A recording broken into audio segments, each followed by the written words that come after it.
Hello friends, অনুপমাস কিচেনে তোমাদের welcome. আজ আমি তোমাদের কলমি শাক দিয়ে এক ভিন্ন স্বাদের রেসিপি বানিয়ে দেখাবো। তার জন্য দেখো নিয়েছি কলমি শাক।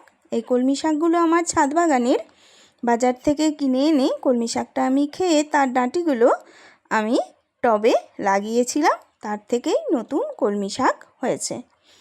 এই যে দেখো, এই কলমি শাক দিয়েই আমি বানাবো আজ সেই ভিন্ন স্বাদের রেসিপি। আর আমার রেসিপিটি যদি তোমাদের ভালো লাগে, ইউটিউব চ্যানেল থেকে দেখলে চ্যানেলটিকে অবশ্যই সাবস্ক্রাইব করে দিও।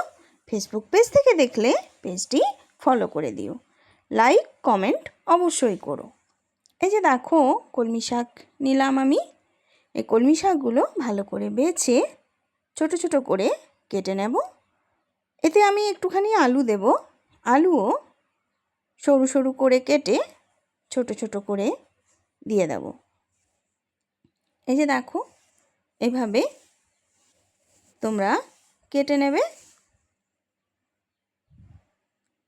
এই কলমি শাকের রেসিপিটি হয় খুব টেস্টি, গরম ভাতের সঙ্গে খেতে হয় দুর্দান্ত স্বাদের। তাই তোমরা অবশ্যই বানিয়ে খেও।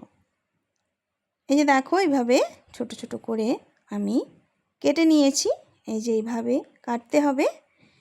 এভাবে কেটে নিয়ে ভালো করে ধুয়ে নিলাম।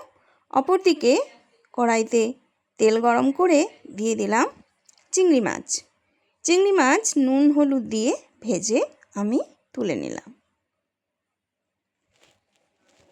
চিংড়ি মাছ যদি হাতের কাছে না থাকে তোমরা স্কিপ করতে পারো, এতেও কিন্তু ভালো টেস্ট হয়।